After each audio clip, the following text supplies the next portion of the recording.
Graça e paz. Finalmente, já estamos convencidos de que a palavra não volta vazia.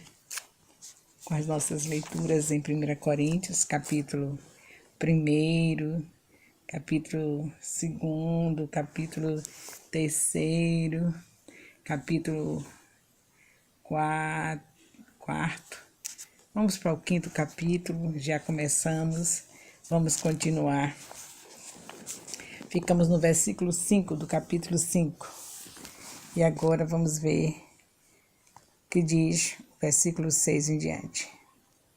Não é boa a vossa jactância. Não sabeis que um pouco de fermento faz levedar toda a massa? Alimpai-vos, pois, do fermento velho, para que sejais uma nova massa, assim como estais sem fermento. Porque Cristo, nossa Páscoa, foi sacrifício por nós. Por isso, façamos a festa não com fermento velho, nem com o fermento da maldade, da malícia, mas com os ázimos da sinceridade e da verdade. Pronto. 1 Coríntios, capítulo 5, do versículo 6 em diante, chegamos até o versículo 9. Continua o nosso Deus falando através de Paulo, aqui nessa carta de Paulo, primeira carta de Paulo aos Coríntios.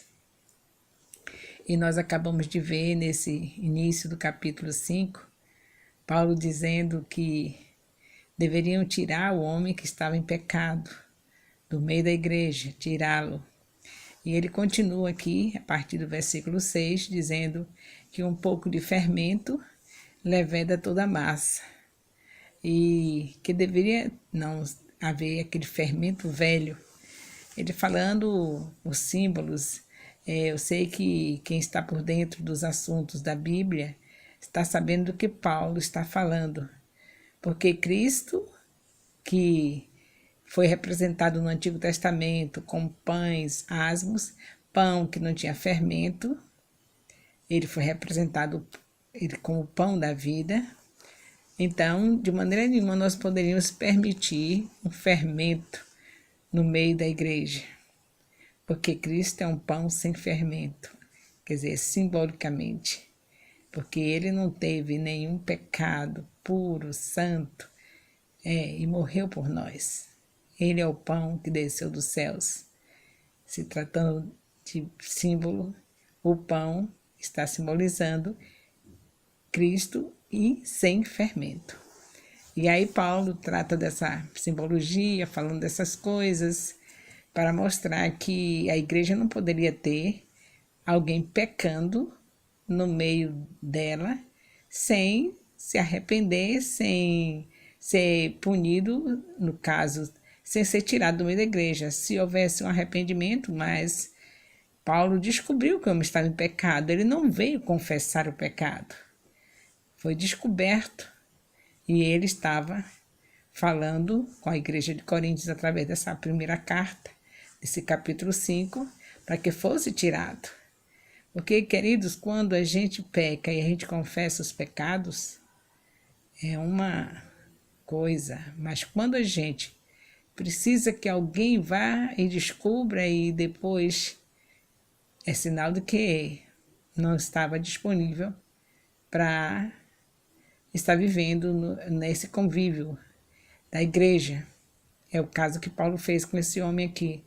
No versículo 5, desse mesmo capítulo 5, ele diz que era para ser o tal entregue a Satanás, porque, na verdade, ele não veio confessar que estava em pecado. Ele foi descoberto em pecado. Se descobriu que ele estava em pecado. Então, todo o problema é esse. Nós sabemos que Jesus, ele deu a sua vida, a salvação é de graça, e a gente não perde a salvação. mas perde os privilégios de glorificar o nome do Pai aqui na terra. Perde o privilégio de ter uma saúde perfeita, porque Satanás já gosta de enfermidades. E quando alguém sai do meio da igreja, porque pecou, porque não pode mais continuar ali, Satanás se aproveita. E a primeira coisa que ele faz é tocar no corpo, acabar com a gente, porque ele sabe que não tem nada pior para o ser humano do que ver o seu corpo destruído, detonado através de doenças, de enfermidades. E você pode dizer, mas tem tantos casos que não foi porque pecou, eu sei. Antes de Cristo chegar na terra mesmo, nós temos um livro do Jó, um livro inteiro para a gente meditar. E que o Jó teve essa história de sinceridade com Deus, de ser justo, ser íntegro, e Deus permitir que Satanás tocasse nele. Mas você sabe muito bem que Deus nunca deixa que alguém seja tocado por ele, quando o caso é tocado por Satanás, quando o caso é apenas uma prova, não é por causa de pecados. Sabemos que no final há uma recompensa, uma restituição. Deus queria apenas trazer um aprendizado para a vida de Jó e no final ele teve tudo o que tinha perdido em dobro. Mas no caso desse homem não é assim, ele foi encontrado em pecado e o que Paulo diz é que ele iria sofrer na carne, mas o espírito continuaria salvo. E agora nós já estamos nos versículos adiante, não é? Porque isso nós lemos foi no versículo 5, agora já descemos, já estamos no versículo 6, 7, 8, 9, ele dizendo que não deveria acontecer isso mais na igreja, que cada vez que alguém pecasse, que fosse retirado, exceto se essa pessoa confessa o pecado, não espera que nós venhamos a descobrir. Quando a gente peca por um acidente, porque somos filhos de Deus.